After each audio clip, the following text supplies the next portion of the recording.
नमस्कार सगळ्यांना। तर ही दाट घट्टसर अशी खीर, रव्याची खीर कशी बनवायची ते आपण खूप साऱ्या टिप्स सहित बघणार आहोत। चला तर व्हिडिओला सुरुवात करूया। तर त्यासाठी गॅसवरती आपण तवा गरम करत ठेवलेला आहे आणि त्याच्यामध्ये बारीक जो 0 नंबरचा गरा असतो तो 1 वाटी गरा आपण गॅसवरती तव्यामध्ये भाजायला टाकलेला आहे। तर आता ही तर एक टिप की आपण जेव्हा गरा भाजतोय तर गरा भाजताना लगेच आपण तूप किंवा तेलात भाजणार असेल तर तेल लगेच टाकायचं नाही। व्यवस्थित असं 1-2-3 मिनिटं गरा भाजून द्यायचा चांगला, आणि चांगला भाजल्यानंतर मग त्याच्यामध्ये आपण तेल किंवा तूप टाकायचं। त्याच्याने होतं असं की आपला गरा आहे तो थोडासा आधी भाजला जातो। तूप टाकल्यानंतर करपण्याचे चान्सेस जास्त असतात आणि गरासुद्धा कच्चा राहतो, त्याला एकसारखं हलवावं सुद्धा लागतं। तर आता इथं आपण थोडंसं तूप टाकून गरा व्यवस्थित असा भाजून घेतलेला आहे। भाजून झाल्यानंतर थोड्या वेळानंतर तूप टाकलेला आहे। गरा भाजून झालेला आहे। तर आता आपली पुढची प्रोसेस, इथं आपण जाड बुडाचं स्टीलचं भांडं घेतलेलं आहे आणि ज्या वाटीनं आपण गरा घेतला होता त्याच वाटीनं इथं 3 वाट्या दूध घेतलेलं आहे आणि हे दूध आकरी दूध आहे, त्याच्यामुळं 4 वाट्या दूध घेतलेलं आहे आणि हे आकरी दूध आहे। तर त्याच्यामध्ये आपण 4 वाट्याला 3 वाटी पाणी घातलेलं आहे। जर तुम्ही इथं तापवलेलं दूध वापरणार असाल तर पाण्याचं प्रमाण थोडं कमी घ्या, कारण आपण जेव्हा दूध तापवतो तेव्हा आपण त्याच्यामध्ये थोडं का होईना पाणी घालतो।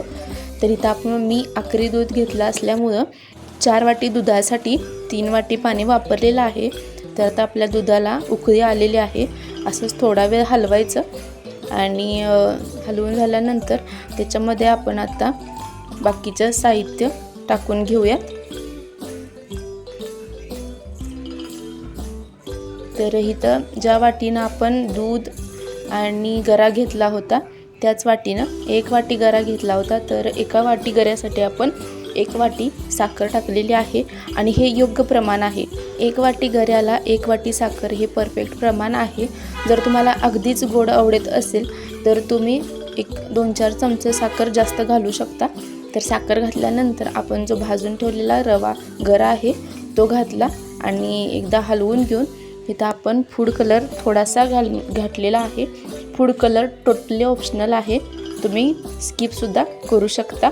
तुम्ही बघू शकता व्हिडिओमध्ये मी अगदी किंचित थोडासाच कलर टाकलेला आहे।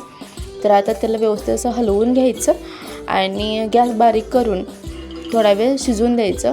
आणि ह्या ठिकाणी जी खीर आहे तर ती थोडीशी घट्ट वाटायला लागल्या गरा घातल्यानंतर। तर ह्या वेळेला तुम्ही किंवा आपण ह्याच्यामध्ये पाणी घालायचं, दूध वाढवायचं नाही। दूध वाढवलं तर आपली खीर आहे अशी घट्ट होत्या। तर आपण ती शिजवून आहे त्या लेवलला आणणार आहोत, तर त्यामुळं आपण जेवढं वाढवायचं आहे तेवढं पाणीच वाढवायचं। तर तुम्ही इथं जास्तीत जास्त 3 वाट्या वाढवू शकता। मी इथं 2 वाट्या पाणी जास्त घातलेलं आहे आणि गॅस बारीक करून म्हणजे मंद आचेवरतीच आपली खीर शिजवून द्यायची आहे। पाणी घातल्यानंतर त्याला उकळी आल्यानंतर त्याच्यामध्ये ड्रायफ्रूट घालून घेतलेले आहेत, काजू, बदाम, पिस्ता, तुम्हाला जे आवडेल ते। खारीकसुद्धा तुम्ही घालू शकता, पण मी नाही घातलेली। तर हे सगळं साहित्य घालून झाल्यानंतर आपली जी खीर आहे ती बारीक गॅसवरती व्यवस्थित अशी शिजवून दिलेली आहे। आणि शिजवून झाल्यानंतर चमच्याच्या पाठीमाग साईडला जे गऱ्याचे कण चिटकतात तर ते चेक करून बघायचे, ते साधारण दबला गेला गऱ्याचा कण तर आपली खीर तयार आहे असं समजायचं। तर तुम्ही व्हिडिओमध्ये बघू शकता हे थंड झालेली खीर आहे, किती घट्टसर अशी तयार झालेली आहे। तर व्हिडिओत दाखवल्याप्रमाणे एकदा नक्की ट्राय करा आणि कशी झाली हे कमेंटमध्ये सांगायला विसरू नका। व्हिडिओ आवडल्यास लाईक, शेअर आणि सबस्क्राईब नक्की करा। पुन्हा भेटू अशाच एका व्हिडिओसोबत।